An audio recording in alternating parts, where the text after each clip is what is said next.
Ok, entonces, para empezar, me voy a presentar rápidamente. Mi nombre es Rodolfo Mora, yo soy profesor del TEC, igual que Aurelio. Empecé a trabajar en el TEC en el 2016, en la sede de Alajuela. Ahorita doy clases en la sede de San José. Eh, y además de eso, soy investigador en ciencias de la computación y soy desarrollador de videojuegos. Tengo una empresa de desarrollo de videojuegos que funciona como desde el 2015. Así rápidamente como para dar un poquito de contexto de quién soy, de cómo Aurelio y yo nos conocimos y de por qué estoy dando esta charla particular. Entonces, la idea con esto es dar una breve introducción a cómo funciona la industria de los videojuegos, eh, un poco en Costa Rica y en el mundo, y de algunas tecnologías que funcionan o que digamos que utilizamos para desarrollar videojuegos en general.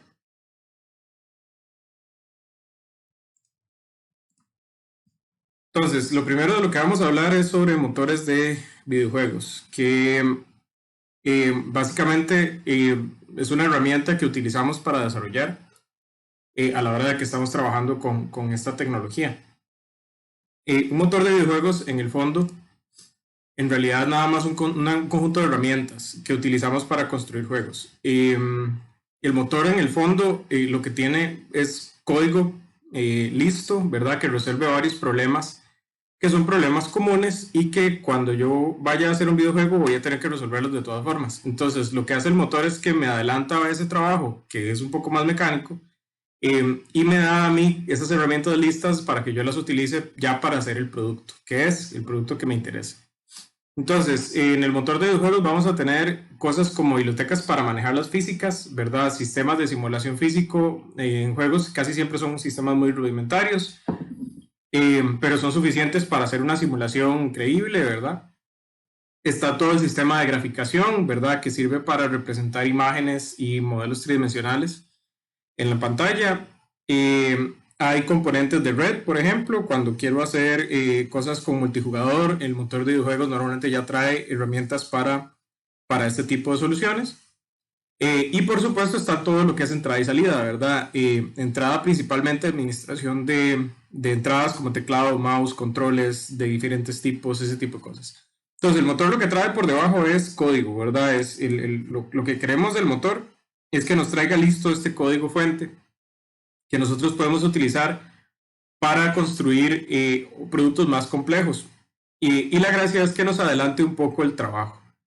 Eh, Hay motores que además tienen un editor gráfico que es muy cómodo de usar, ¿verdad? Y que la gracia es que con ese motor gráfico yo pueda agarrar las herramientas que necesite y tener como una vista un poco más cómoda de las escenas que estoy trabajando y me permita construir más rápidamente. Pero el editor no es el motor, es una parte del motor y algunos motores lo traen, pero el editor no es el motor es propiamente el código, digamos, que tengo ahí disponible que me resuelve ya estos problemas que les estoy mencionando. Entonces, cuando esta industria empezó, no existían los motores per se, sino que conforme iba creciendo la industria, cada empresa en particular que estaba trabajando en sus juegos desarrollaba su propio motor in-house. ¿Verdad? Entonces, si teníamos una empresa, por ejemplo, como Nintendo, que estaba haciendo en ese tiempo, empezó a trabajar con plataformas principalmente, entonces ellos posiblemente tenían un motor dedicado para los juegos de Mario, ¿verdad? Que iban adaptando, iban mejorando cada vez que sacaban un juego nuevo. Ok, estábamos hablando entonces que eh, empresas que desarrollaban videojuegos eh, en el pasado, en mis tiempos, más que nada a finales de los 80s, principios de los 90s, cuando empezaban a desarrollar un título, eh, desarrollaban su propio motor y lo adaptaban a las necesidades particulares de los juegos que hacían. Por eso era muy común en aquellos entonces, hasta digamos principios mediados de los 2000, que una empresa que hacía un tipo de juegos siempre hacía el mismo tipo de juegos. ¿verdad? Era muy común entonces que si yo tenía una empresa, por ejemplo, como ID, ¿verdad? Como ID Software o como Capcom, digamos, ellos desarrollaban como solo un mismo tipo de juegos. Y si querían tener una línea diferente de trabajo, normalmente eso solo era soportado si el equipo era suficientemente grande como para que pudieran desarrollar otro engine in-house, otro motor interno.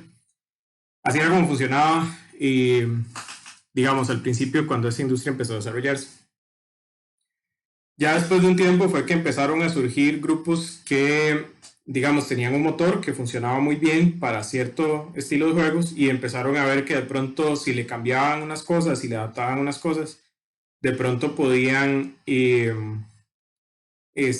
comercializarlo, ¿verdad? Podían distribuirlo y dárselo a otra gente para que otra gente hiciera juegos también utilizando el mismo motor. Y dijeron que eso era una oportunidad de negocio interesante y además eso abría la oportunidad para mucha gente que no tenía la capacidad de desarrollar un motor interno, pero que sí podía trabajar como su propio motor de juegos. Que sí podía trabajar sus propios juegos y que tenía ideas interesantes y que podía tal vez crear cosas pues que al público le parecerían bastante interesantes. Entre esos, uno de los primeros grupos que estaba trabajando era un grupo que se llamaba Epic Games, que tenía un juego que se llamaba Unreal Tournament, que era un first person shooter eh, competitivo, muy particular, y los más empezaron a adaptar su motor y a distribuirlo en una forma muy cruda al principio, y ahora hace unos días revelaron la versión 5 del motor con unas mejoras, digamos, para manejar cantidad de polígonos ridículas y cosas, iluminación en tiempo real y, digamos, ha evolucionado mucho la tecnología desde entonces. Entonces, algunas de las cosas que maneja internamente un motor es, por ejemplo, cuando hablamos de físicas, normalmente nos vamos a encontrar esas palabrillas, ¿verdad? Cuerpos rígidos es cuando yo tengo como la noción de que tengo un objeto sólido que es afectado por la gravedad, que cuando yo lo empujo genera cierta inercia, que choca con cosas, ¿verdad? Y que transmite la fuerza la energía con la que choca con algo la transmite. Entonces, cuando yo agarro un cuerpo sólido y lo siento contra otra cosa, un cuerpo rígido, eso va a empujar las otras cosas con las que choca y va a diluir o a disipar la fuerza con la que se está moviendo. Eso es como el corazón de un motor de físicas, de un motor de videojuegos. Normalmente son los cuerpos rígidos. También hay motores que soportan cuerpos suaves, aunque esto no se usa tanto porque los cuerpos suaves son muy intensivos en procesador, consumen muchos recursos.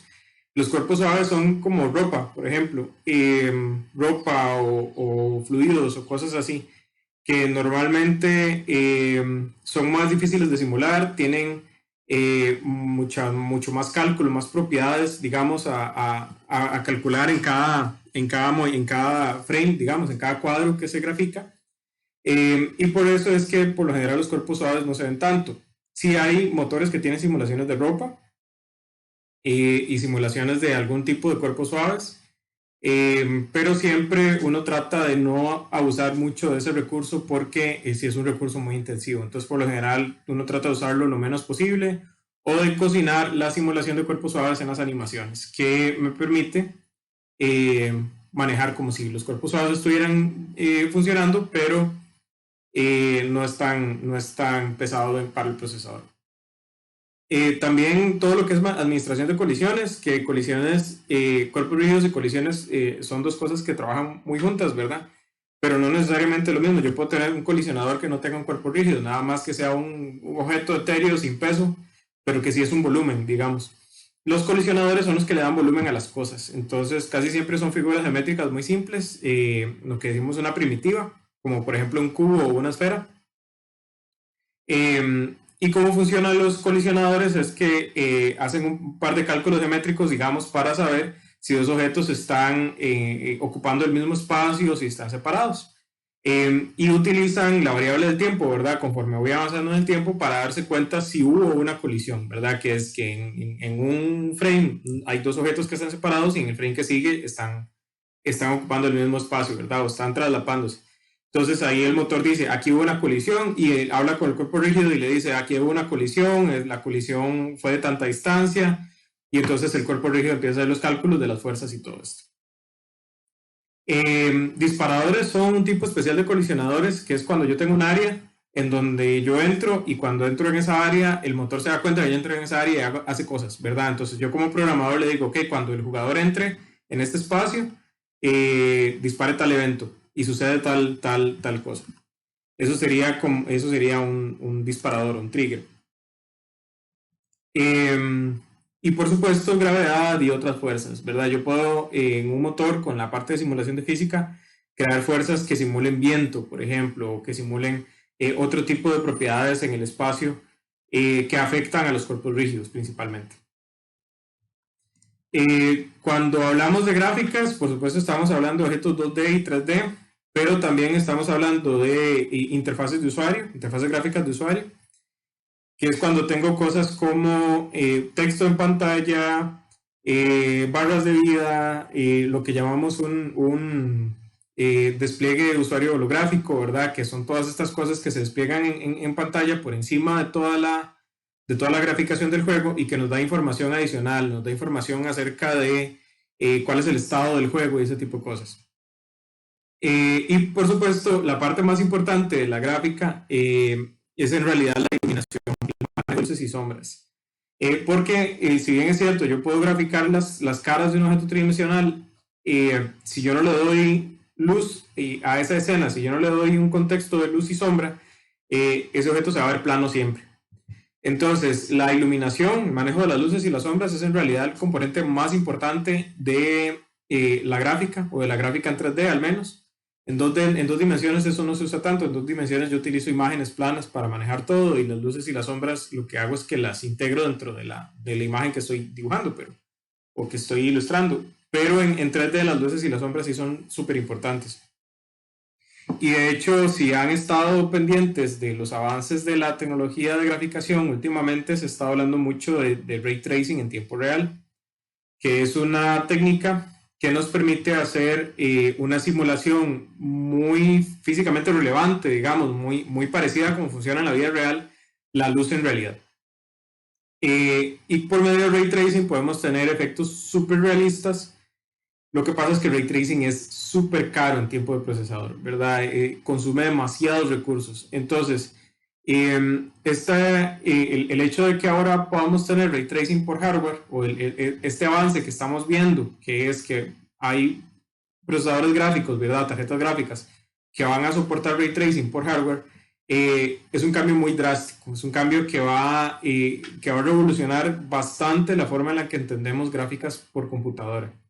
Y vamos a ver eso reflejado en cine, y lo vamos a ver reflejado en juegos, y de aquí a 5 años vamos a ver un cambio bastante sustancial en la manera en la que los juegos se ven, en especial graficación en tiempo real, y en el tipo de aplicaciones que podemos hacer con graficación en tiempo real, porque vamos a poder utilizar esta tecnología para hacer cosas más dinámicas, más utilizar espacios que sean más vivos, ¿verdad? Entonces, no sé si lo han notado, pero en juegos modernos, por más realista que sea la graficación, la luz por lo general es muy estática. Cuesta mucho tener como fuentes de luz que se mueven o cosas así. Este cambio que estamos viendo ahorita con ray tracing en tiempo real nos va a permitir tener fuentes de luz móviles, nos va a permitir combinar varias fuentes de luz en una misma escena, utilizar objetos emisivos en iluminación en tiempo real y cosas así, que nos va a permitir obtener resultados muchísimo más realistas y mucho más interesantes, digamos, de lo que podemos ver ahora. Entonces, básicamente eso es como la parte de las gráficas que maneja un motor. Todo esto, como les digo, es como carpintería, ¿verdad? En realidad, la forma en la que se resuelven gráficas por computadora para la mayoría de los juegos es igual. Entonces, si no existiera un motor de videojuegos, yo tendría que programar para cada juego que voy a hacer toda la parte de graficación, que sería más o menos el mismo código siempre, ¿verdad? Tal vez con alguna que otra optimización aquí y allá. Entonces, lo que hace el motor es que me adelanta ese trabajo y me da un estándar que no es necesariamente muy personalizable, ¿verdad? Lo que el motor soporta es como lo que tengo a disposición, pero para el 90% de los casos es suficiente. Si yo necesito algo muy específico, probablemente sí voy a tener que hacer mi propio motor, que es lo que hace alguna gente todavía. Por ejemplo, la gente de Capcom, ahora que está volviendo a hacer los Resident Evil, ellos tienen un motor propio, que es el Re-Engine, que maneja la iluminación de una manera muy particular. Y eso es porque ellos querían poder hacer cosas como poder cambiar la luz de una habitación a otra de manera dinámica y que las luces y las sombras queden listas, digamos, cocinadas para esa escena con diferentes iluminaciones. Que es algo que un motor estándar no soporta. El motor estándar normalmente dice, bueno, esta es la luz que está en la escena y estas son las sombras que van a proyectarse en la escena para esta iluminación particular, y si usted quiere otra iluminación tiene que hacer una escena aparte. El Re-Engine soporta esos cambios de forma dinámica y es algo muy particular que hacen ellos que casi nadie más necesita. Ok, entrada y salida, pues vamos a hablar de teclado y mouse, por supuesto, pero también cuando uno está desarrollando juegos, tiene que estar pensando en otro montón de cosas. Por ejemplo, tiene que pensar en si va a tener algún input especial, por ejemplo, si va a tener algún tipo de control, qué entradas tiene ese control, qué tipo de entradas son. Algunas entradas pueden ser analógicas, lo cual cambia un poco la manera de procesarlas, ¿verdad? Porque una entrada analógica y una digital funcionan fundamentalmente diferente. Entonces, una entrada analógica, no sé si tienen el concepto claro, es por ejemplo como un stick, ¿verdad? Que puede tener varios valores o un rango continuo de valores entre 0 y 1, digamos. Entonces, si yo tengo un control como el control de Xbox que está aquí arribita y yo agarro la palanca y la muevo hacia la derecha, él me va a registrar una gradiente de valores desde 0 hasta 1, donde 1 es cuando la palanca está a lo más a la derecha que da. Y si yo lo muevo hacia la izquierda, me va a registrar una gradiente de valores de 0 a -1, donde -1 es cuando la palanca está totalmente a la izquierda. Entonces, eso es diferente a procesar a un botonazo, que un botonazo lo que me da es un falso verdadero. ¿Verdad? Un botonazo me dice como está apretado o no está apretado. Y funcionan pues de forma fundamentalmente diferente. Entonces el motor me gestiona eso, ¿verdad? Y me homologa un poco los diferentes tipos de entradas y me dice, bueno, vamos a manejar un eje que se llama horizontal y en el eje horizontal puede tener un valor de -1 a +1 y el motor internamente se encarga de saber si ese eje horizontal está siendo activado por las flechas del teclado o por un stick de un joystick, de un control. Entonces, cosas como esas le aceleran a uno un montón el trabajo, ¿verdad? Porque si eso no estuviera por debajo, a uno le tocaría programar una rutina que se encargue de administrar todos los tipos de entradas diferentes y de hacer la homologación, y eso probablemente va a ser propenso a un montón de errores al principio, mientras que el motor ya lo resuelve por mí, me lo da de una manera más estandarizada que, de nuevo, para el 90% de los casos funciona bien. Y si yo quiero algo diferente, puedo personalizarlo, pero en la mayoría de los casos no me va a funcionar como sea que el motor me lo entregue. Entonces, ese tipo de cosas son las cosas que me ayuda el motor, ¿verdad? Me adelanta todo este trabajo. Entonces, ahorita, como está la industria en este momento, hay tres motores que son los powerhouses, digamos, de la industria, que son Unity, Unreal Engine y GameMaker Studio. Unity está trabajando muy fuerte, o la gente de Unity está trabajando muy fuerte para mejorar la calidad gráfica del motor, porque una de las grandes ventajas de Unity es que la curva de aprendizaje de Unity es muy suave. Digamos, uno empieza a usar Unity muy rápido y hay muchísimo contenido y tiene una comunidad muy activa, entonces hay mucho material, pero gráficamente Unity no es tan fuerte como Unreal. Entonces ellos han estado trabajando mucho en mejorar esos aspectos. Unreal, por el otro lado, ha estado trabajando, la gente de Epic ha estado trabajando muy fuerte para básicamente controlar el mercado. Entonces, ellos lo que han estado es tratando de mantenerse un paso adelante de Unity en el apartado gráfico principalmente y en la parte de la versatilidad del motor, que Unity sigue siendo mejor que Unreal en eso. El motor de Unity es mucho más versátil que el de Unreal. Yo puedo hacer más fácil juegos diferentes en Unity que en Unreal. Unreal tiene como precocinados ciertos tipos de juegos y yo puedo separarme de eso, pero me va a tomar más esfuerzo.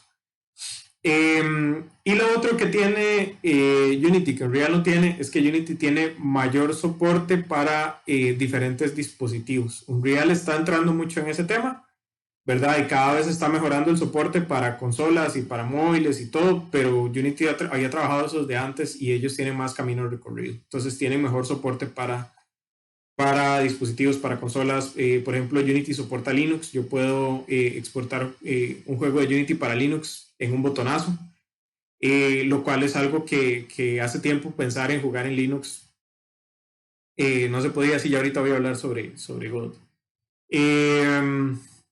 Pero sí, estos son como los tres motores que son fuertes en la industria. GameMaker lo que tiene es que el motor está completamente orientado a 2D y para 2D es un motor muy rápido de trabajar, mientras que en Unreal trabajar 2D es una pesadilla y en Unity se puede, pero es complejo. En GameMaker el motor está diseñado para eso. Entonces, si yo quiero hacer juegos 2D y puedo pagar la licencia, porque digamos, estos tres son privativos, pero Unity y Unreal tienen licencias muy amigables para independientes, entonces yo los puedo usar gratis. GameMaker no, para GameMaker tengo que pagar una licencia para poder utilizar el motor y exportar, que no es una licencia muy cara, pero de nuevo es una licencia. Y también hay motores FOSS, ¿verdad? Que son free and open source. Hay algunos motores que son gratis, como Buildbox, por ejemplo, pero no es lo mismo gratis que libre, ¿verdad? No sé si Aurelio les ha mencionado la diferencia entre los dos conceptos.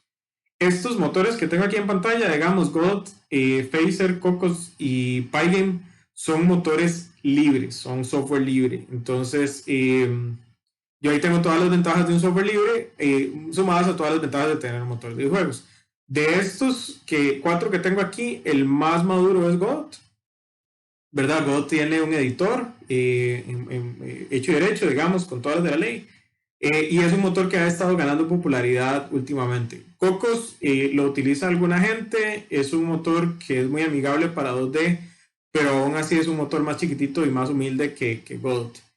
Y Phaser es un motor que está totalmente hecho en JavaScript y está pensado para hacer juegos para web, para HTML.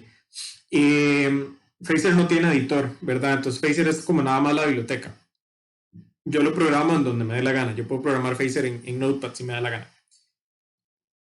Obviamente no va a ser una experiencia divertida, pero se puede hacer.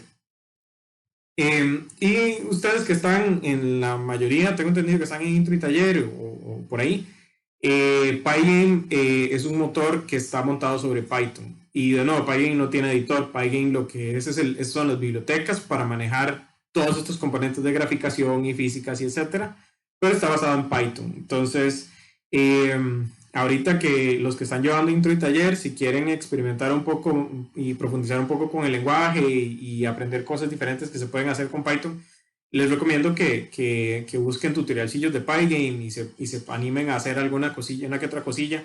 Eso les va a ayudar a profundizar conceptos que están viendo en la carrera. Y de paso van a poder estar experimentando un poco en el tema de videojuegos con el lenguaje que es el que están conociendo en este momento. Si alguno ya está llevando POP y ya tiene más experiencia con Java, el que les puedo recomendar es Unity. Unity se programa en C Sharp, que C Sharp es como Java, pero no, es prácticamente igual a Java. Entonces, los que están llevando PO y si quieren profundizar un poco en orientación a objetos, les recomiendo que prueben con Unity. ¿Y vas a decir algo, Aurelio?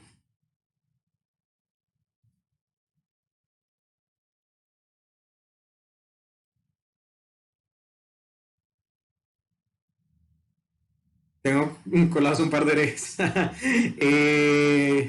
Ok. Sí, sí, estos cuatro de acá son software libre. Y de nuevo, ¿verdad? No es que sea software gratis, son software libre, ¿verdad? Con toda lo de la ley. De hecho, son software libre y código abierto. Y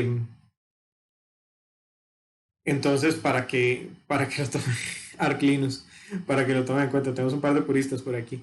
Eh, eh, ok, entonces, hasta ahora he estado hablando más que nada sobre el motor, ¿verdad? El motor de videojuegos, que como les digo, el motor de videojuegos lo que me aporta es código Y en el caso de que tenga un editor, me aporta herramientas gráficas para armar el juego, ¿verdad? Que me ayudan a armar el juego. Algunos motores tienen editor, hay motores que no lo tienen, ¿verdad? Por ejemplo, Pygame y Phaser no tienen editor.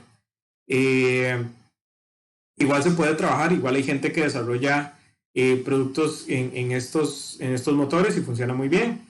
El editor lo que hace es que me ayuda un poco a visualizar cómo es que estoy armando el proyecto y me ordena un poco las cosas, pero se puede trabajar sin necesidad del editor si yo tengo mi propio ambiente montado. Pero cuando estoy desarrollando juegos voy a tener un ecosistema un poco más complejo que solo la parte de código. El motor lo que me aporta es código, ¿verdad? Pero cuando estoy desarrollando juegos voy a estar hablando de varias otras cosas que no son código. Entonces, juegos normalmente vamos a hablar de que es una disciplina, es un trabajo transdisciplinario. Transdisciplinario lo que significa es que yo estoy trabajando en mi disciplina, digamos, yo soy ingeniero en computación, pero por la naturaleza del trabajo que estoy haciendo, yo tengo que saber un poco sobre otras disciplinas técnicas. Entonces, no es solo el hecho de que hay una persona de compu trabajando en compu y hay una persona de arte trabajando en arte. Eso sería interdisciplinario o multidisciplinario. Transdisciplinario es cuando la persona de compu sabe comunicarse, sabe hablar con la gente de arte, y cuando la gente de arte sabe un poquito de progra y sabe hablar con la gente de compu. Y ahorita en el chat hay todo un pleito por Windows y Linux.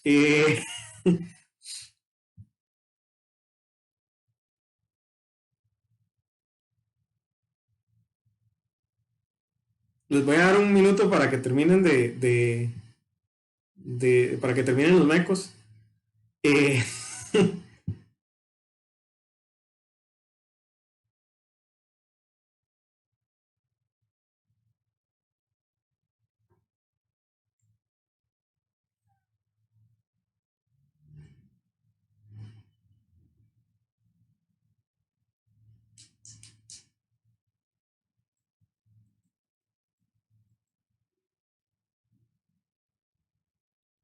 luego haremos espacio este, para que terminen de evacuar las diferencias.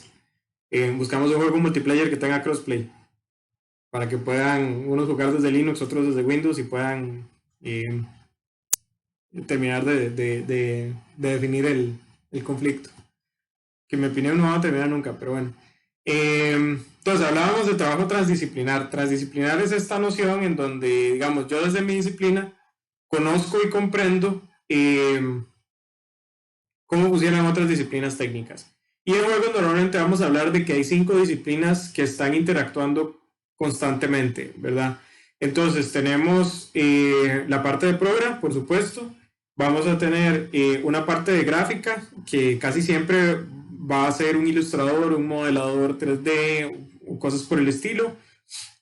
Casi siempre vamos a tener a alguien que sepa un poco sobre narrativa o que sepa escribir, y vamos a tener ingenieros de sonido y músicos involucrados en el equipo. Y estas 4 tecnicidades se amalgaman en una disciplina técnica más que la conocemos como diseño de juegos. Que de hecho en el currículum del TEC hay un curso electivo que se llama diseño de juegos que yo imparto en San José, y en este se enfoca principalmente en esa parte, en esa quinta disciplina técnica que solo tiene sentido cuando hacemos juegos, y que amalgama un poco las otras, ¿verdad? O que las integra. Y ahí es donde se da este trabajo transdisciplinario que les digo, en donde yo desde computación sé un poco sobre arte, sé un poco sobre música, lo suficiente para poder dialogar con los colegas, digamos, con los otros compañeros que están trabajando en las otras disciplinas técnicas y viceversa. Y esto es importante porque cuando yo estoy haciendo un código, digamos, cuando yo estoy programando una mecánica en particular, yo tengo que tener conciencia de esa mecánica, cómo interactúa con los diferentes elementos, con los otros recursos, ¿verdad? Entonces, cómo va a interactuar, por ejemplo, si estoy haciendo, digamos, un sistema de combate, como el sistema de combate de un juego como Devil May Cry, ¿verdad? Que tiene todas estas propiedades donde dependiendo del momento en que yo presiono un botón, entonces pasa una cosa y yo tengo sistemas de combos y es muy complejo. Si yo no entiendo cómo funciona una animación de los personajes tridimensionales con los que estoy trabajando, si yo no tengo una noción de cómo funciona la animación, de cómo funciona el rigging del personaje y de cómo se anima ese personaje, no voy a poder programar bien ese sistema de combos. ¿Verdad? No voy a poder tener, por ejemplo, la conciencia de los eventos durante la animación, de cómo manejar adecuadamente interrupciones, de cómo manejar el tiempo, digamos, que tengo que manejar. Por otro lado, la persona que está haciendo la animación, si no entiende cómo funciona, cómo administrar las entradas, ¿verdad? Los inputs del control, no va a poder hacer la animación de manera que responda adecuadamente a las pausas y a las cosas que necesita el jugador para que cuando presione un comando en el control, el juego internamente, el programa, responda de forma adecuada y maneje lo que tiene que manejar. Entonces, por ese tipo de cosas es importante que exista este diálogo transdisciplinar, ¿verdad? Donde yo aprendo sobre la tecnicidad del colega, del compañero. Y una cosa muy bonita que me gusta de esta industria es que ayuda a desarrollar un profundo respeto sobre la capacidad y habilidad técnica de otras personas en otras carreras. Entonces, al yo tener que familiarizarme un poco con las otras disciplinas, aprendo a respetar y a valorar el trabajo de las otras disciplinas y a verlos como iguales. Algo que pasa mucho en el tiempo de universidad es que cuando yo estoy en una carrera particular, desarrollo un poco esta mentalidad tribal, ¿verdad? En donde, es que nosotros los de esta carrera somos mejores que los de la otra carrera, ¿verdad? Entonces los de compu somos más inteligentes que los más de producción industrial porque nosotros tenemos mates más difíciles o tenemos que llevar cursos de lógica o qué sé yo. Y todo esto, digamos, eso pasa, es parte de la naturaleza universitaria, pero es una conducta muy tóxica que al final del día no es nada productiva, ¿verdad? Cuando yo trabajo en un entorno transdisciplinario, todo esto empieza a diluirse, digamos, y yo empiezo a entender mejor lo que hace la otra persona y a entender, para empezar, que yo no lo puedo hacer, que yo no tengo el entrenamiento suficiente para hacerlo tan bien como el colega, y eso hace que uno desarrolle respeto y admiración por el trabajo de otras personas en otras disciplinas técnicas. Y es una de las cosas que más me gusta de esta industria, ¿verdad? Que es una industria que me ayuda mucho a visualizar estas cosas. En computación en general, computación es una industria muy versátil que tiene muchísimos segmentos. Hay segmentos que son muy puros, ¿verdad? En donde yo trabajo con pura gente de compu, haciendo solo cosas de compu. Y me cuesta mucho ver eso, ¿verdad? Ver cómo la dificultad del trabajo de las otras personas que están en otras disciplinas. Y hay otros segmentos de la industria, como cuando trabajamos en multimedia, en economía naranja, que es toda la parte de economías creativas, o la gente que trabaja haciendo sistemas muy directamente con otros profesionales, ¿verdad? Por ejemplo, la gente que trabaja en informática médica, o la gente que trabaja haciendo sistemas para administración de empresas o para legal, que de pronto empieza a aprender un poco sobre las otras disciplinas y desarrolla esta profunda admiración y respeto por el trabajo técnico de las otras disciplinas. Y es algo que es muy valioso, ¿verdad? Entonces, a mí personalmente me ha gustado mucho trabajar en esa industria por eso, porque me ha ayudado a comprender y a respetar el trabajo que tienen otros colegas en otras disciplinas y alabar un poco esa actitud tóxica, ¿verdad? De que, sí, yo soy mejor porque soy ingeniero y que no es nada productivo. Eventualmente ustedes van a ver que la carrera, estar nosotros todos metidos en esta burbuja, digamos, que la carrera trae, tiene esa debilidad, pero yo les aconsejo de verdad que aprovechando que están en el TEC y que en el TEC tiene varias carreras diferentes, que cuando tengan la oportunidad tomen el tiempo de aprender un poco sobre las otras carreras que hay y qué cosas hacen y cómo podrían eventualmente colaborar con esas otras carreras y pueden llevarse sorpresas interesantes, digamos, de aprender un poco sobre cómo funcionan otros aspectos del mundo. Entrar a juegos es una de esas formas, digamos, de aprender sobre otras tecnicidades. Ok, esta naturaleza transdisciplinar hace que a la hora de que yo trabajo en juegos, no trabajo solo con el motor. El motor es como el centro, digamos, es como el pivote donde todo se junta. Pero en mi empresa en particular, en Workflow que nosotros tenemos, utilizamos más o menos todas estas herramientas en una base regular. Yo no las uso todas, ¿verdad? Hay cosas que utilizan mis otros compañeros. Entonces, por ejemplo, yo que soy de más de la parte ingenieril, utilizo principalmente Visual Studio, ¿verdad? Que es lo que, con lo que programa para Unity. Versionamos todo con GitHub, entonces esto lo usamos todo. Casi siempre yo soy el que hace edición de audio, ¿verdad? El que procesa los efectos de sonido para los juegos. Entonces yo trabajo mucho con Audacity, que es este software de acá, que son como unos audífonos con una onda naranja. Ese es un software que sirve, es un software libre, de hecho, que sirve para procesar audio.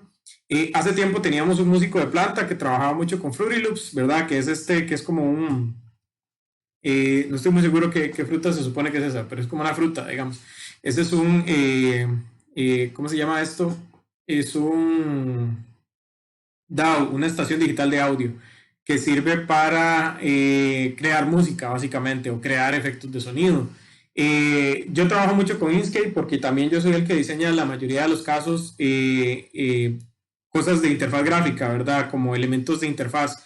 Y eso los hacemos en vectorial y casi siempre los hacemos en Inkscape. El artista de la empresa trabaja muchísimo con la suite de Affinity, ¿verdad? Que es la competencia de Adobe, y con Substance, que es para darle materiales a los modelos tridimensionales.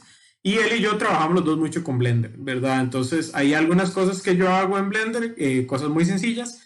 La mayoría del trabajo gráfico lo hace él y lo desarrolla con Blender y Substance, ¿verdad? Entonces casi siempre el workflow es que él hace un modelo en Blender, lo pasa por Substance, hace todos los materiales, de ahí lo importamos a Unity. En Unity yo soy el que se encarga de la integración, ¿verdad? De meter eso dentro del sistema, meterle el código que controla la cosa y animarlo. En el producto que estamos haciendo ahorita son máquinas, ¿verdad? Lo que tenemos en el juego. Entonces, las animaciones las hago yo porque no es muy difícil animar máquinas. Pero cuando toque o cuando nos metamos a hacer animación de cosas orgánicas, ¿verdad? Por ejemplo, de personajes, ahí sí yo me quedo corto y posiblemente le tocaría más carga a él, al artista de la empresa, trabajar ese tipo de cosas. Pero entonces tenemos como todo este ecosistema de herramientas, ¿verdad? Que trabajan en conjunto y que se tienen que integrar con el software que usamos. Y si ven, aquí tenemos una mezcla bastante interesante de software libre y software privativo. Entonces tenemos software como Blender, ¿verdad? Que es libre. Es una de las suites de edición, de edición y modelado tridimensional más potentes que hay ahorita en el mercado y es completamente libre. Está Inkscape, que es para edición de vectores, que también es software libre, y Git y Audacity, que son software libre, y eso combinado con herramientas privativas como Substance, como Affinity, como Visual Studio o Fruity Loops, ¿verdad? Y tenemos como esta amalgama y este ecosistema variado donde diferentes herramientas conviven y trabajan dentro del mismo workflow. Aquí lo que impera al final del día es tener la mejor herramienta para el trabajo. Entonces, a mí Audacity, por ejemplo, me encanta porque es una herramienta que es muy al grano, es una herramienta muy pragmática, mientras que SoundForge, que sería, por ejemplo, la herramienta más cercana, privativa, es demasiado engorrosa, ¿verdad? Entonces, tiene las mismas propiedades y la misma capacidad, pero en Audacity editar un audio es muy rápido, mientras que en SoundForge duraría un montón más y al final me siento mucho más cómodo trabajando con Audacity por el hecho de que es una herramienta más simple.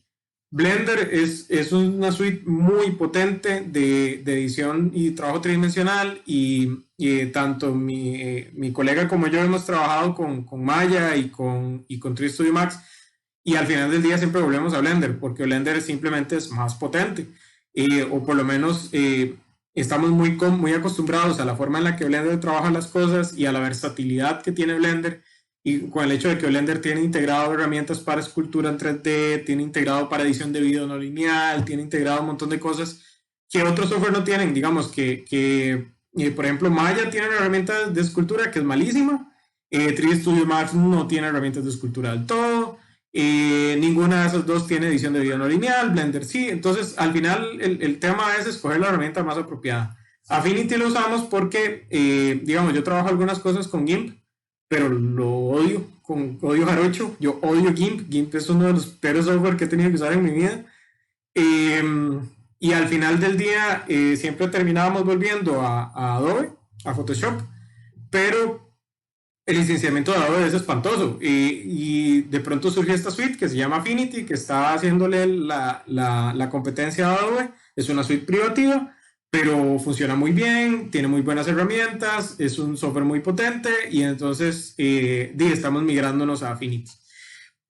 Aún así, a pesar de que Affinity tiene herramientas para vectorial, seguimos usando mucho Inkscape porque, de nuevo, Inkscape es un software muy pragmático y el software de edición de vectores de Affinity es mucho más potente, tiene más herramientas, pero para cosas sencillas Inkscape es más ágil. Entonces, al final del día, para vectorial seguimos usando mucho Inkscape y para raster usamos mucho más Affinity.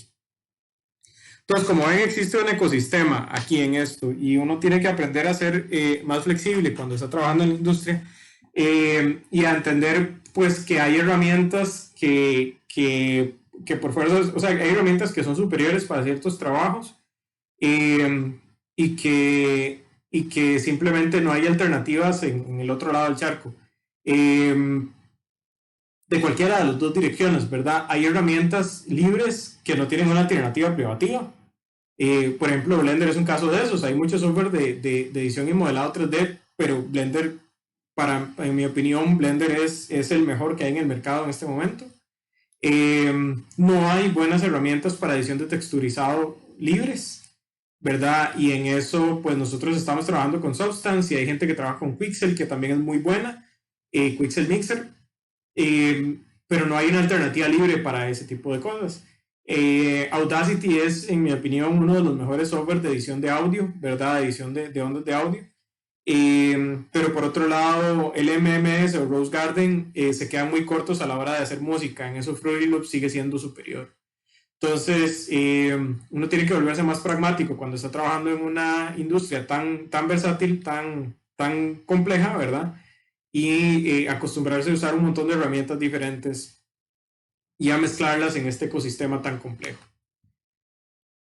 Diferentes estudios van a tener diferentes workflows y va a depender mucho de las necesidades que tenga el estudio, ¿verdad? Por ejemplo, hay software para edición de sprites, hay algunos software libres muy buenos y hay software para hacer música en 8 bits, por ejemplo, como Voz Casio, que es genial para hacer música en 8 bits si es el tipo de estilo que necesitan. Nosotros en la empresa de nosotros no hacemos ese estilo de juegos, o sea, por lo menos no hemos hecho ningún juego que tenga música en ese estilo. Entonces no hemos utilizado ese software todavía. Pero cuando el momento llegue y tengamos un producto que tenga esa estética, posiblemente vamos a tener que integrar alguna herramienta más especializada en esa línea. Típicamente el workflow, digamos, cuando uno está trabajando en esto, es que parte de un concepto muy crudo, ¿verdad? De cómo va a funcionar una cosa.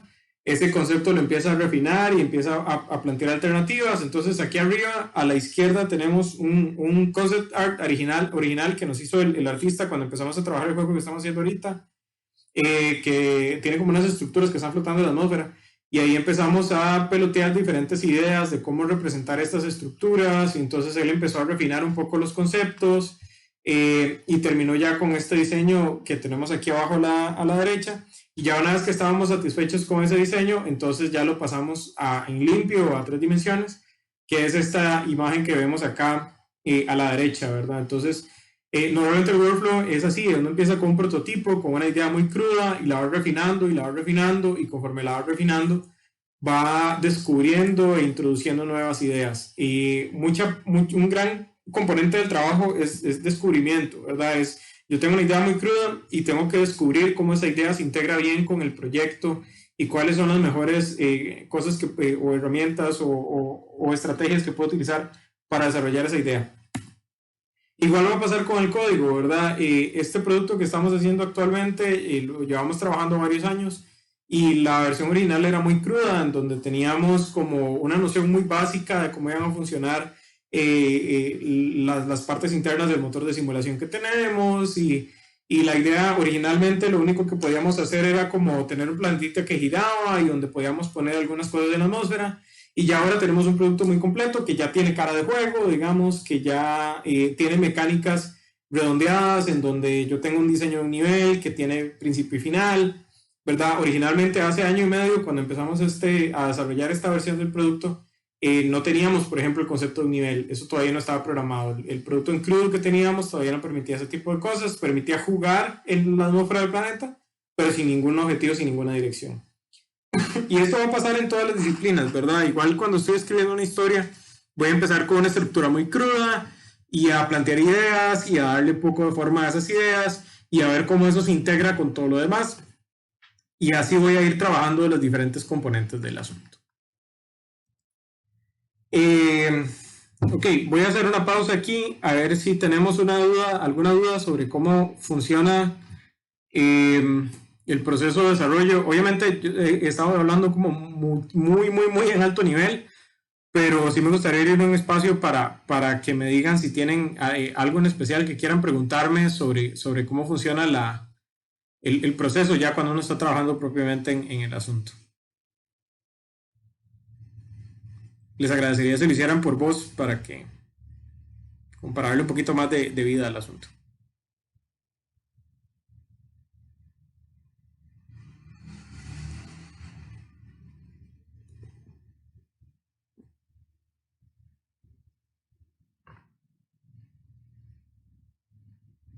Profe, ¿cuánto tarda más o menos ese proceso de creación desde que inicia hasta ya el juego salir terminado?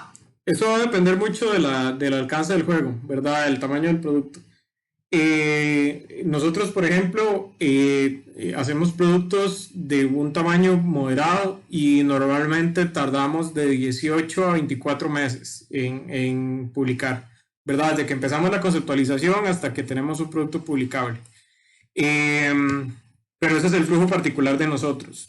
Hay productos más pequeños, la gente que trabaja en el sector de hipercasual suele tener ciclos de desarrollo de 3 a 6 meses, que es la gente que trabaja más rápido, ¿verdad? Esa gente en 6 meses o en 3 meses tiene un juego nuevo.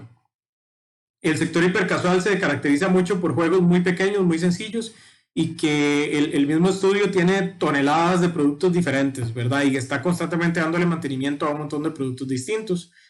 Yo estoy más en IP, ¿verdad? En productos de nicho y por eso tengo un ciclo un poco más largo.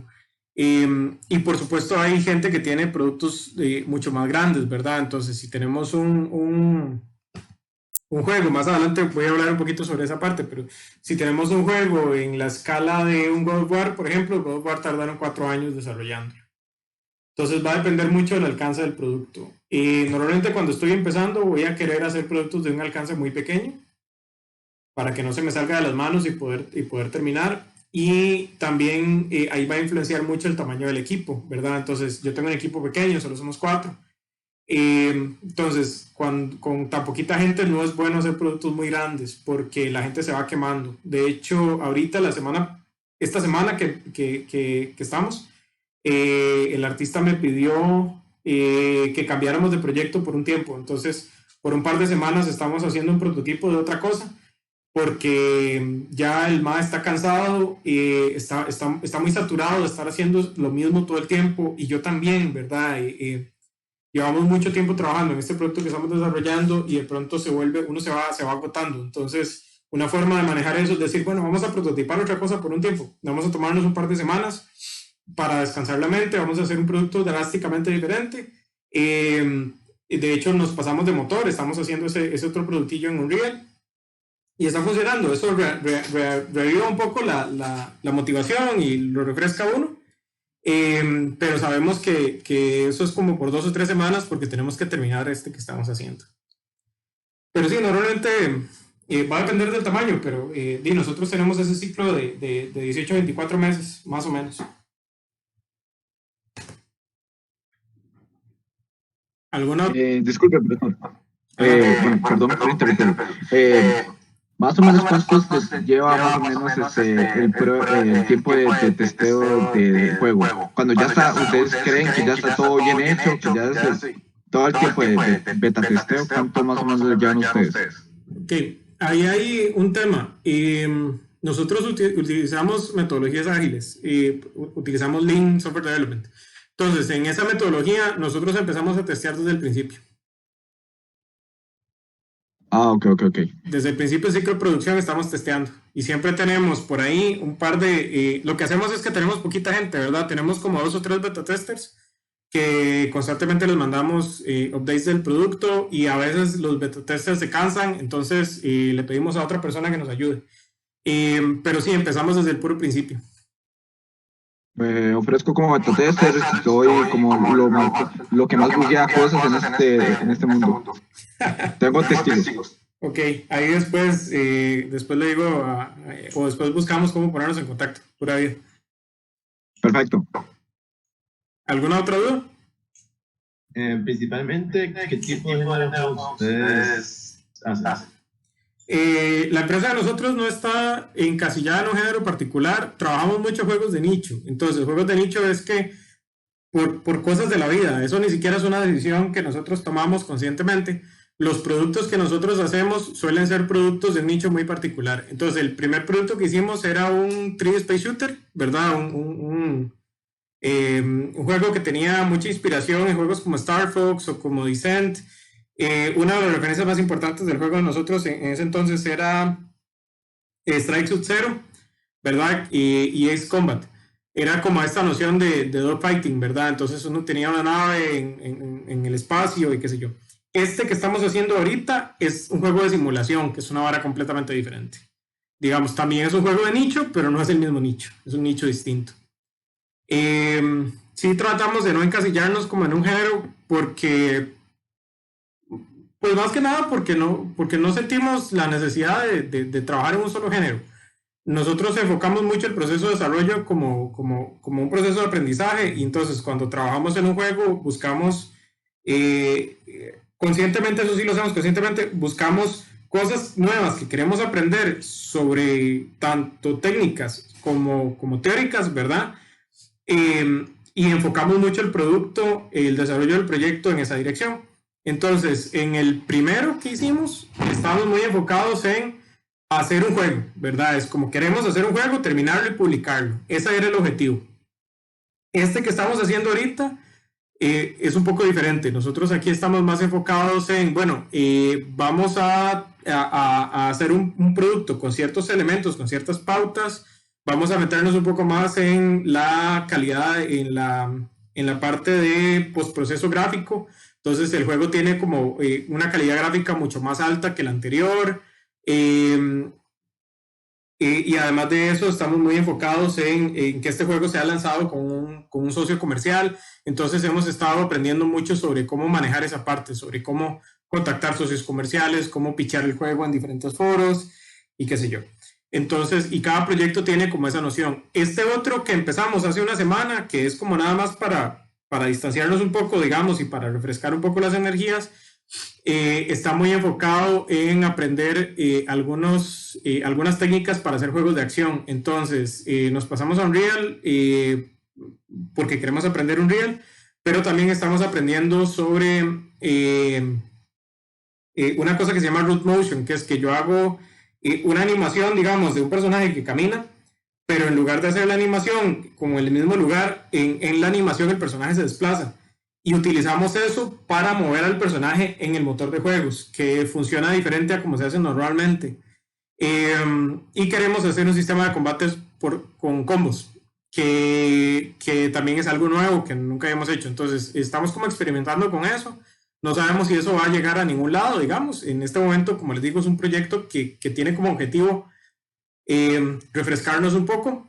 Pero normalmente así empiezan todos los proyectos de nosotros. Nosotros siempre empezamos por un prototipo muy crudo y de N prototipos que tenemos, de pronto hay uno que resalta y que nos gusta y empezamos a darle candela a ese y ese es el que llevamos a producción. Entonces, perfectamente, ese otro que empezamos no va a terminar en ningún lado, a como puede ser que sí sea un producto, digamos, un flagship de la empresa. Muy interesante, gracias. ¿Alguna otra pregunta que quieran saber? Sí, yo, Me tenía como la duda o me intrigaba, o sea, cómo empiezan a desarrollar el juego, o sea, cuando dicen como, no sé, esta idea tiene sentido, quiero, o sea, podemos desarrollarla. Ok, eso funciona así, por lo menos en la empresa de nosotros funciona así. Yo cada cierto tiempo, más o menos, eso no es muy regular, pero como cada 2 o 3 semanas, prototipo algo diferente. ¿Verdad? Entonces, agarro el motor y empiezo un proyecto nuevo y hago un prototipo de algo distinto, lo que se me ocurra en ese momento, lo que tenga clavado en la cabeza, ¿verdad? Y dejo el prototipo ahí. Y me tomo normalmente unos 2 o 3 días hasta que tenga algo que medio funciona. Si veo que estoy tardando mucho tiempo, lo dejo botado y no continúo, porque mucho la idea con eso es experimentar, ¿verdad? Y ver qué tan cómodo es trabajar con algo diferente. Entonces, si de pronto me quedo muy pegado, trato de no desperdiciar tiempo en eso, ¿verdad? Porque el tema es este. Y mientras estoy haciendo eso, hay un producto grande que estamos desarrollando. Entonces, no puedo perder tiempo en un prototipo si el prototipo se va a estancar. Pero más o menos hago eso cada 2 o 3 semanas. Y esos prototipos los voy guardando, los voy teniendo por ahí. Entonces, de vez en cuando, en lugar de hacer uno nuevo, me meto en uno de esos que ya estaba adelantado, lo reviso, veo qué cosas había planteado ahí. Si tiene esperanzas de hacer algo más interesante, le sigo metiendo. Y así, poco a poco. Cuando ya uno de esos prototipos ha crecido suficiente como para poder jugarlo, ¿verdad? Como para que alguien se pueda sentar a jugarlo, entonces se lo presento a mis colegas, ¿verdad? A mis compañeros de la empresa y les digo, vean este prototipo, vean lo que estamos trabajando. O sea, vean cómo funciona, la idea que tenía en el fondo era esto y esto y esto, y entre todos los revisamos, planteamos ideas de qué puede funcionar y qué no. Hay uno de los miembros de la empresa en particular que su rol es agarrar esos prototipos y empezar a tirarle ideas diferentes de cómo manejarlo mecánicamente, ¿verdad? Entonces, este es el papel de este compañero, es como agarrar una idea muy cruda y darle ya un concepto de juego a esa idea. Ese proceso puede durar varios meses, normalmente dura como 2 o 3 meses. Y cuando ya pasan esos 2 o 3 meses, ya tenemos una idea más madura, empezamos ya a desarrollarla en serio. Entonces ya ahí es cuando montamos lo que nosotros decimos el meta engine, que es un motorcito montado encima del motor de juegos que va a controlar las partes puntuales de ese juego. Entonces, así hemos trabajado 4 proyectos diferentes, de los cuales el Space Shooter que les mencioné hace rato ya lo publicamos, y este de simulación que estamos trabajando ahorita estamos seguros que lo vamos a poder publicar. De hecho, estamos ya en la etapa, digamos, final, en donde ya lo que estamos es creando contenido para poder llevarlo a publicación. Y tenemos otro proyecto que era un juego de carreras, y creo que Aurelio en algún momento lo vio o se lo mencioné, que habíamos llegado a esta etapa en la que estamos ahorita, pero lo empezamos a llevar a eventos y a la gente no le gustó, entonces al final del día fue como, bueno, ese proyecto mejor no lo vamos a seguir. Y tenemos otro que es un juego como Rampage, no sé si alguno ha jugado Rampage. Rampage es un juego donde uno tiene un monstruo y destruye una ciudad. Ese otro que tenemos es como parecido a lo que uno juega con Cronos, con el titán griego, y cuando uno empieza a destruir la ciudad se va haciendo grande y se va haciendo gigante y entonces le salen monstruos más grandes y qué sé yo. Ese también lo tenemos en una etapa muy cruda, pero ese gustó mucho, digamos, cuando lo hemos llevado a eventos a la gente le gusta mucho, es un juego divertido, entonces posiblemente ese también lo vamos a desarrollar un poco más. Más o menos ese es como el proceso de nosotros. De nuevo, cada empresa maneja eso de forma diferente, y eso es un lujo que nosotros nos podemos dar porque nosotros no dependemos económicamente de la empresa, entonces podemos experimentar más. Cuando ya la empresa es la fuente de ingresos de la gente que trabaja en la empresa, ya uno no se puede dar ese tipo de licencias creativas, se vuelve un poco más difícil tomarse esos espacios. Pero nosotros yo doy clases, mi esposa trabaja en la UNED y mis otros 2 colegas tienen sus trabajos, entonces solo hay un muchacho, el artista, digamos, de la empresa que que sí está a tiempo completo, pero es el único, digamos, que está en ese rol ahorita. ¿Alguna otra consulta? Bueno, no sé si te queda claro la idea. Sí, o sea, también iba a preguntar sobre eso, la parte económica, porque, o sea, con esos ciclos de desarrollo tan largos es como, o sea, curiosidad cómo se mantiene la empresa, pero ya mencionó usted sí, que con sí, no cosa, con cualquier otro ingreso, sí. Sí, no, por dicho, a mí me encanta dar clases y de hecho yo doy clases en el TEC y en la U Creativa, entonces yo vacilo a veces con mis colegas de que yo tengo 5 trabajos porque tengo la empresa, tengo el TEC, tengo la U y a veces me llega un cliente, entonces tengo como N cosas encima, pero es parte de... ¿Alguna otra consulta?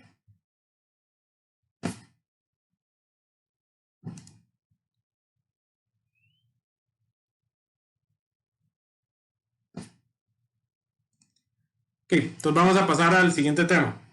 Ahorita lo que quiero contarles un poquito, así por encima, es cómo funciona la industria, ¿verdad? Ya les hablé como la parte técnica. Ahorita lo que les voy a mencionar, de nuevo, muy por encima, es sobre la parte más de negocio. Porque normalmente esto tiene que manejarse muy de la mano. Nosotros no vivimos aislados, digamos, sino que estamos en un contexto y tenemos que entender un poco cómo funciona ese contexto para sobrevivir en esta industria particular, si es que queremos hacer esto en capacidad profesional, ¿verdad? Si yo quiero hacer juegos solo como hobbyista, no me tengo que interesar por esa parte, la parte técnica pues es suficiente y eso está bien. Pero yo particularmente tengo mi empresita y hay varias gente que yo sé que tiene la intención de hacer esto profesionalmente, entonces sí es bueno pues conocer cómo está la situación de ese lado, si es que realmente quiero incursionar o si tengo seriamente la intención de incursionar como profesional en este tema. Entonces, la industria de juegos está segmentada en dos sectores muy grandes, que son los indies y los AAA. Típicamente estos dos sectores están caracterizados... estos son un par de ejemplos. Entonces, este es el estudio Santa Mónica, que son los que hacen, los que tienen la franquicia de God of War. Son como 250 personas. Entonces, ahí en la foto pueden ver un poco cómo se ve más o menos el equipo de trabajo, ¿verdad? Y este que sigue es la sección de Toronto de Ubisoft, que no sé si ven, pero ahí se corta la foto, falta un montón de gente. Y Ubisoft tiene varias secciones, entonces hay una sección en Toronto, hay una sección en Montreal que es un poco más pequeña, está UbiArt, que son solo 15 personas, pero digamos, esta foto que ven aquí es una parte de la sección de Toronto, o sea, entonces aquí estamos viendo como solo un pedazo de lo que es un pedazo de Ubisoft, ¿verdad? Mientras que, en contraste, tenemos un grupo como TeamMeat, ¿verdad? Que eran 2 personas, digo eran porque TeamMeat no siguió junto. Y ellos solos hicieron un par de juegos y los publicaron. Edmund Macmillan, que es el ma de barba y lentes, sigue trabajando por su cuenta y ha hecho otros títulos en combinación con otra gente. Y uno de los estudios indies que yo sigo más de cerca se llama Supergiant Games, que todos son egresados de empresas grandes que decidieron juntarse y hacer su propia empresa indie, que son estos 5. Ahorita tienen involucradas a algunas otras personas y el equipo es un poquito más grande, pero esos 5 es como el core del estudio. Entonces, es un poco como para ver el contraste de cómo es una empresa AAA y una empresa indie. Vamos a tener normalmente estas características. Una empresa AAA normalmente tiene altísimo presupuesto. Cuando digo alto presupuesto, estoy hablando de varios millones de dólares. Un proyecto típico AAA cuesta de $2 millones para arriba. Normalmente utilizan medios tradicionales de mercadeo, ¿verdad? Entonces un juego AAA ustedes lo van a ver con campañas publicitarias en televisión, en medios impresos, va a tirar campañas agresivas en redes sociales, por ejemplo, tienen por lo general, estos estudios tienen departamentos enteros de mercadeo que se dedican a hacer llegar el producto a los ojos del público. Tienen acceso a revistas digitales, ¿verdad? Y digamos, funciona de manera interesante porque las revistas digitales dependen de estos estudios para generar contenido, ¿verdad? Entonces, si ustedes siguen alguna revista digital como IGN, por ejemplo, o Macmillan o cualquiera de estas, van a ver que estos medios digitales se sostienen gracias a lo que la industria AAA está haciendo. Si la industria AAA no trabajara tan rápido como trabaja, esos medios digitales no existirían, no se sostendrían. Entonces, tienen una especie de simbiosis, ¿verdad? Y los AAA tienen productos que, muy entre comillas, vamos a decir que son más mainstream, ¿verdad? Productos más tradicionales, más conservadores. Entonces, ¿qué es un producto conservador? Bueno, un producto que se basa mucho en cosas que ya están estudiadas, que innova muy poco. Normalmente lo que hace la industria AAA es que adopta una fórmula estudiada y la mejora, ¿verdad? Le mete, la estudia muy bien, revisa muy bien qué es lo que funciona de ese producto, intensifica los componentes que funcionan bien e innova en ciertos espacios muy puntuales que son muy seguros, ¿verdad? Entonces, ahí es donde tenemos nuestros Call of Duty, nuestros Uncharted, nuestros Last of Us, God of War, ¿verdad? Juegos que son, cosas muy, muy estudiadas, muy revisadas, ¿verdad? Basados en paradigmas ya bastante comunes y bastante establecidos. Y ellos innovan un poquito, ¿verdad? Con algunos aspectos del juego, porque un tema con la industria creativa es que a la gente le gusta que las cosas sean nuevas, pero no demasiado nuevas. Entonces la industria AAA se alimenta mucho de esto. Los indie, por el otro lado, son estudios con muy bajos recursos, normalmente son autofinanciados, ¿verdad? Una empresa indie por lo general es una empresa que se sostiene con sus propios ahorros, o la gente trabaja en algo además de la empresa y recibe un salario que es el que invierte en la empresa para que la empresa se maneje. El mercadeo normalmente se maneja muy de boca en boca, ¿verdad? Entonces yo empiezo a regar la voz de que tengo este productito y tengo como una esfera mucho más pequeña de usuarios que están conscientes de mi producto. Hay uno que otro que rompe esta burbuja, ¿verdad? Y que se vuelve un producto súper famoso, que son los que nosotros decimos que es un hit o un home run, ¿verdad? Como por ejemplo Super Meat Boy o Hollow Knight, ¿verdad? Que son productos que rompen un poco el paradigma del indie, pero los indies normalmente tienen como un grupito de usuarios, ¿verdad? Que son los que están alrededor de la empresa y que es como un público más fiel y que son los que mantienen, digamos, un poco la empresa. Esto en Costa Rica, y ahorita vamos a hablar un poquito de eso, esto en Costa Rica es muy difícil, porque el tico, y esto se lo digo un poquito a modo de regaño también, el tico tiene una conducta muy rara hacia la cultura autóctona, ¿verdad? El tico suele pensar, y eso es parte de nuestra identidad, y es una cosa rarísima, que el arte que se produce en Costa Rica es malo. No sé por qué. Sinceramente no entiendo muy bien por qué. Pero eso hace que cualquier persona que trabaje en industria creativa en Costa Rica le cueste mucho surgir, porque cualquier artista depende de su comunidad en primer lugar para poder crecer antes de poder proyectarse al extranjero. Por eso cuesta tanto ver que en Costa Rica haya músicos de calidad internacional, ¿verdad? O de estándar internacional, a pesar de que tenemos muy buena producción musical. Y por eso en Costa Rica no tenemos tanta conciencia sobre artistas plásticos que nazcan de Costa Rica, a pesar de que tenemos una de las academias de artes plásticas más viejas de la región. Y eso mucho se debe a que aquí nadie sabe quién hace arte, digamos. El tico no consume arte local. Entonces, a nosotros en la industria de los videojuegos nos pasa lo mismo. Nosotros tenemos que salir al extranjero y que hacer nuestra esfera de seguidores en el extranjero, porque en Costa Rica no nos dan pelota. Hacemos eventos y hacemos cosas y invitamos a la gente y de pronto hay por ahí una que otra revistilla nacional que de vez en cuando nos tira un hueso, pero cuesta mucho que la gente nos siga y cuesta mucho crear esta esfera de apoyo, digamos, que necesita el artista nacional para poder surgir.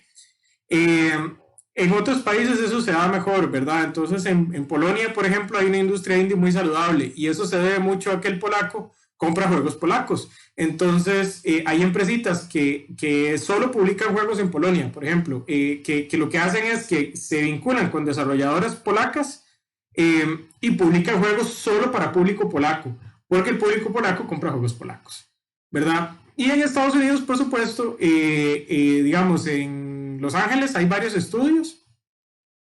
Y la razón por la que en Los Ángeles hay varios estudios es porque en Los Ángeles la gente compra muchos juegos de Los Ángeles. Entonces es muy fácil en Los Ángeles que un estudio crezca y se haga gigantesco como Santa Mónica, ¿verdad? Porque tienen esta comunidad que los apoya originalmente y que les ayuda a crecer, y cuando ya salen al extranjero mantienen ese core, ¿verdad?, de usuarios que les da ese apoyo inicial.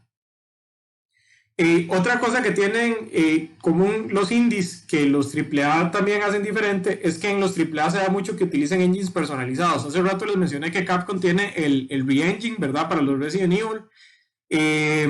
ID hizo su engine propio. De hecho, en ID fue que nació OpenGL, que es este lenguaje de graficación en C.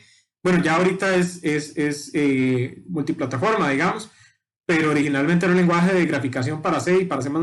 Eso nació en la empresa de videojuegos ID.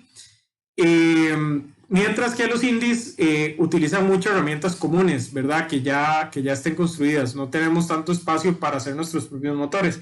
Entonces, el hecho de que ahora existan motores tan accesibles ha hecho que la comunidad indie crezca muy rápido y muy fuerte.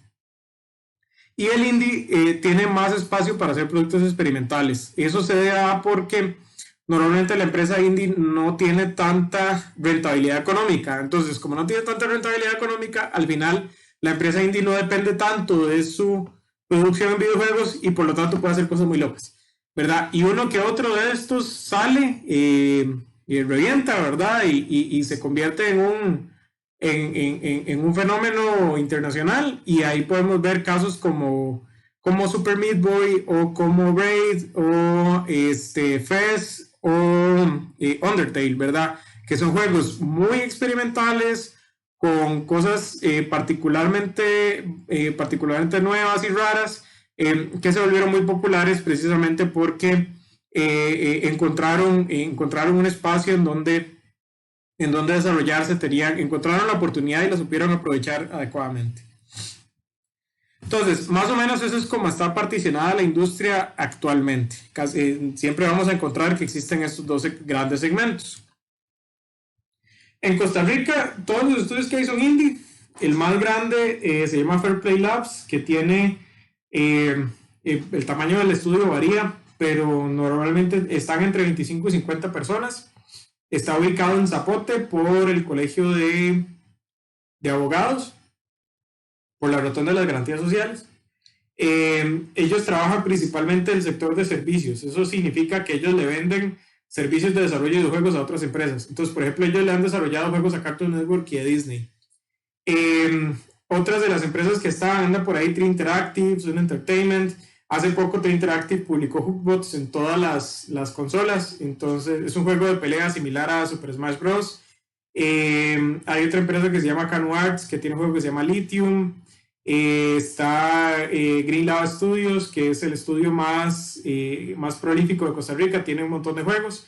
De entre esos, uno de los más famosos es Phoenix Rage, que es un juego que se parece mucho a Super Meat Boy, y así hay otro montón. Hay más o menos 30. De los 30 hay como 7 o 8 que son los que están más maduros, ¿verdad? Que son como el núcleo, digamos, de exportación de Costa Rica. Y los demás, hay un gran segmento que se dedica solo a servicios. Hay un segmento chiquitito que está empezando a incursionar en casual y hipercasual.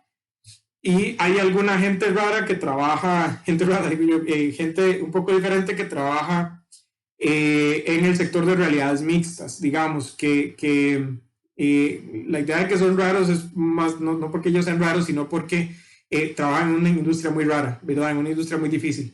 Y normalmente cada uno de estos que trabajan en realidades mixtas tienen como su propia nota muy particular. Entonces, más o menos así está el ecosistema en Costa Rica. Yo sí les voy a pedir encarecidamente y con las disculpas de Aurelio que averigüen un poco sobre los estudios ticos y si pueden, que apoyen, ¿verdad? Que corran la voz de los productos, que si tienen la oportunidad prueben alguno y los empiecen a seguir, ¿verdad? Porque ese seguimiento, esa comunidad para el productor nacional es muy importante, ¿verdad? Es importante tener un core local que apoya a la empresa y que la empuje. Y cualquiera de estas empresas nacionales que crezca y que logre establecerse, va a ser un motor de desarrollo para todas las demás, ¿verdad? Y eso es algo que necesitamos mucho en este momento, más ahorita con todo lo que está pasando, ¿verdad? Con la crisis económica tan brava que tenemos. Si alguna industria en particular se empieza a desarrollar con mucha fuerza, eso va a ayudar a mitigar el impacto de la crisis, por un lado, pero por otro lado a abrir oportunidades o avenidas económicas que el país antes no tenía.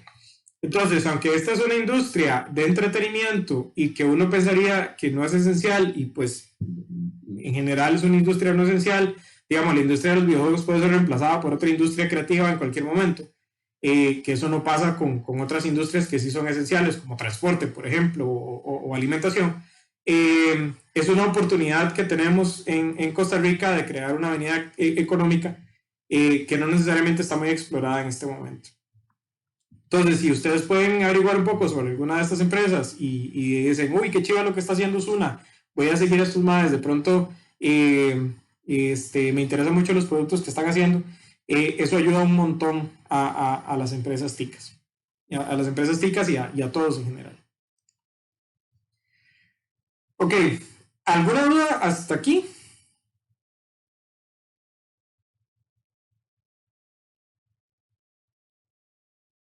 ¿Hay algo en particular que quieran saber sobre este tema antes de ya hacer el cierre de la última parte de la presentación? Rodolfo, ¿y en algún lado estará la lista, digamos, de estudios ticos como para darle una revisada? Sí, yo el año pasado hice un evento en donde hicimos un inventario de algunos de los más grandes. Ahí no están todos, pero están algunos. Por lo menos estos más maduros están ahí. Les puedo compartir esa página. Y estoy en este momento, conjunto con la gente de la asociación, levantando un inventario ya un poco más maduro y estamos haciendo un documento que se llama el catálogo de la Asociación de Videojuegos. Cuando el catálogo esté, yo lo puedo circular, se los puedo compartir. Que ahí sí viene como más claro como las empresas que están y los productos que están trabajando actualmente. Buenísimo, gracias. ¿Alguna otra cosita que quieran saber?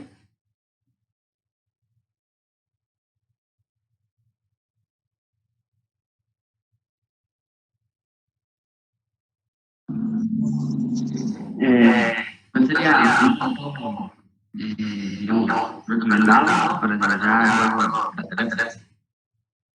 ¿Para desarrollar qué tipo de juegos, perdón?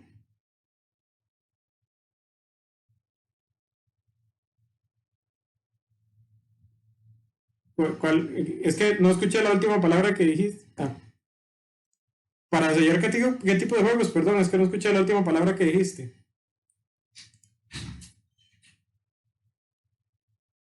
Digamos, para juegos para teléfono.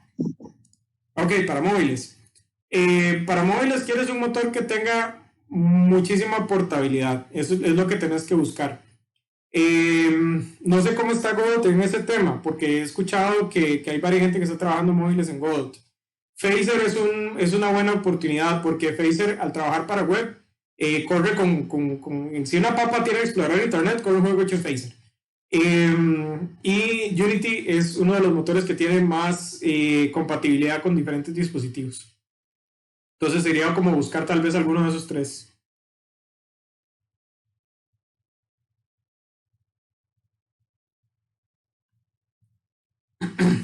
¿Alguna otra consulta?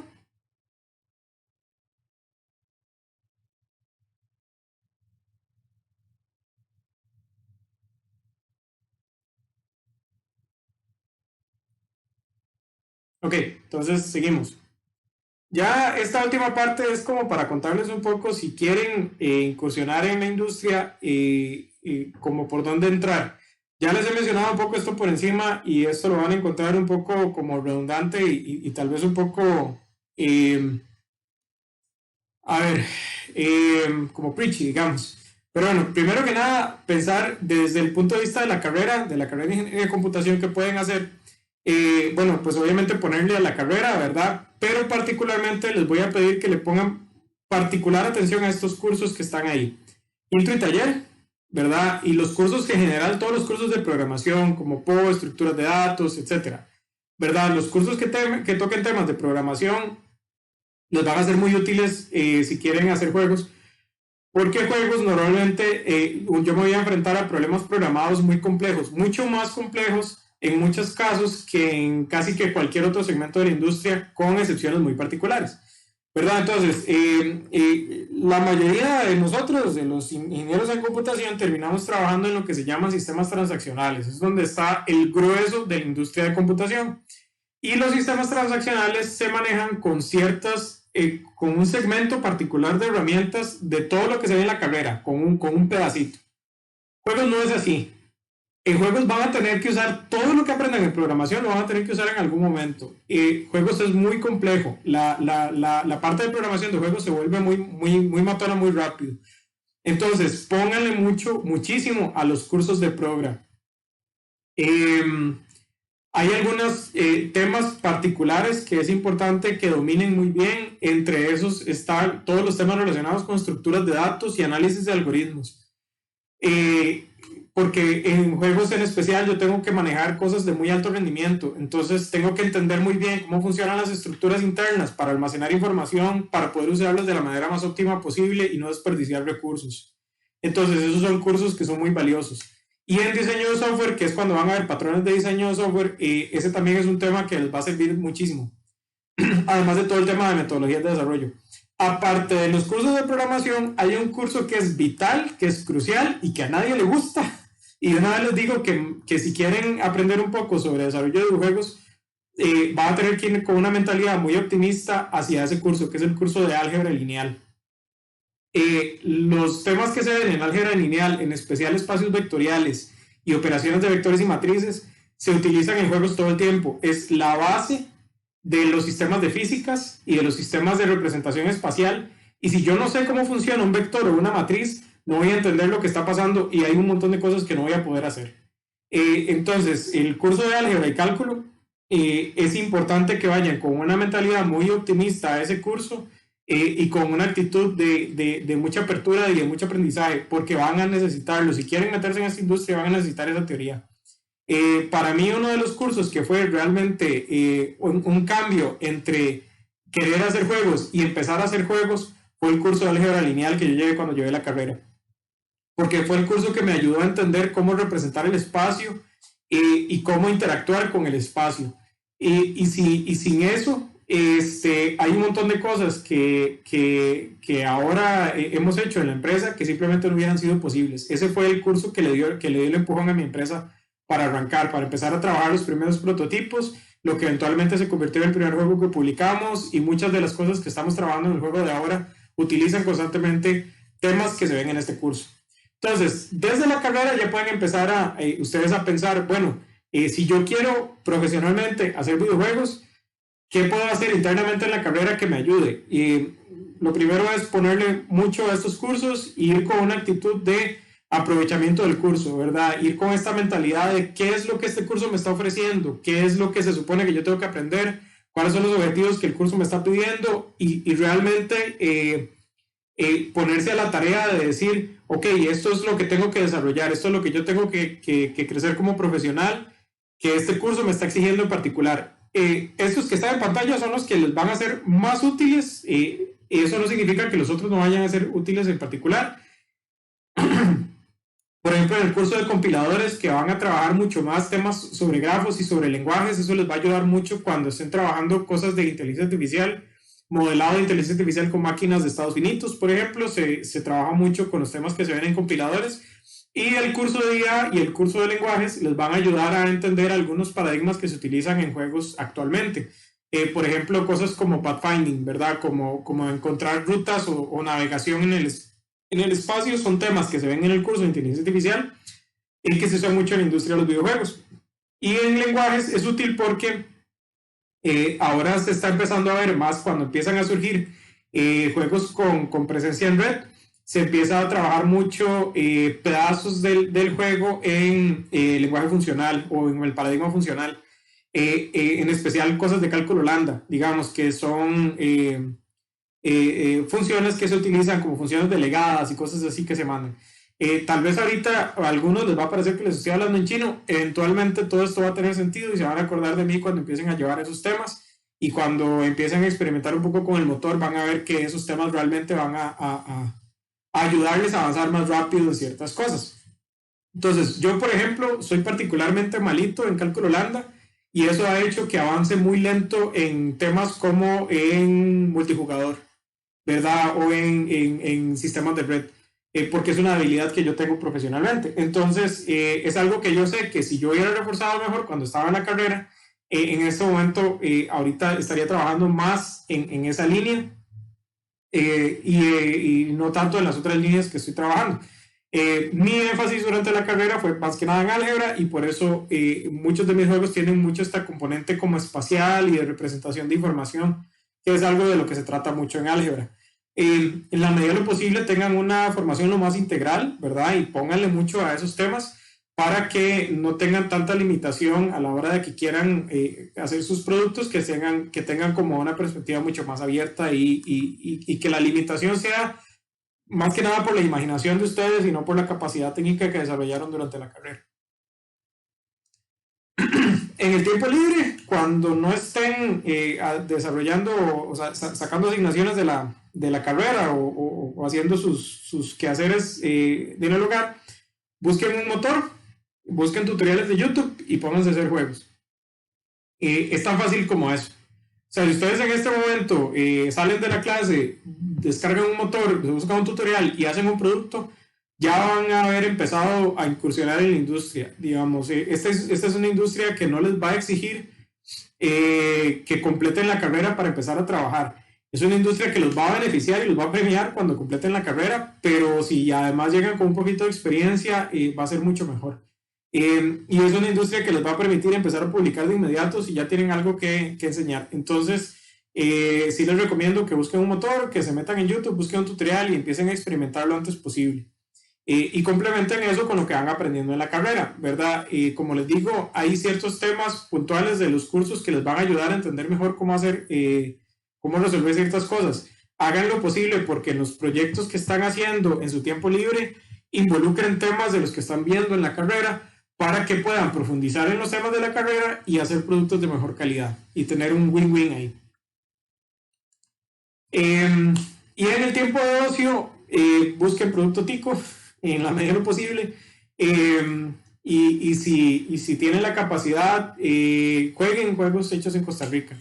Esto, como les digo, les va a ayudar a tener una mejor conciencia de cómo está la industria en Costa Rica, de cuáles empresas existen, y eventualmente, si ustedes dicen, uy, me gustaría hacer práctica en una empresa de videojuegos, si ya han jugado juegos ticos, ya van a saber cuáles empresas hay y cuál empresa les gustaría hacer práctica, y buscarlos y decirles, uy, qué chido, yo he jugado tal juego, me gustaría hacer práctica en esta empresa. O si eventualmente ustedes dicen, me gustaría hacer mi propia empresa, bueno, entonces ya tienen una noción de con cuáles, de a quién preguntarle, ¿verdad? A quién pedirle apoyo, de dónde encontrar, digamos, esa experiencia existente y para empezar a incursionar en el tema. Entonces son como los consejos que les puedo dar si quieren involucrarse más de lleno en esto. De nuevo, si lo que quieren hacer es nada más por hobby, quieren experimentar un poco con el asunto, pero en realidad profesionalmente están buscando desempeñarse en otro de los muchos sectores y muy interesantes sectores que tiene la industria de la computación, no se preocupen tanto por esto. Pero si tienen una intención seria de meterse profesionalmente en la industria de los videojuegos, esos son los 3 consejos que les puedo dar.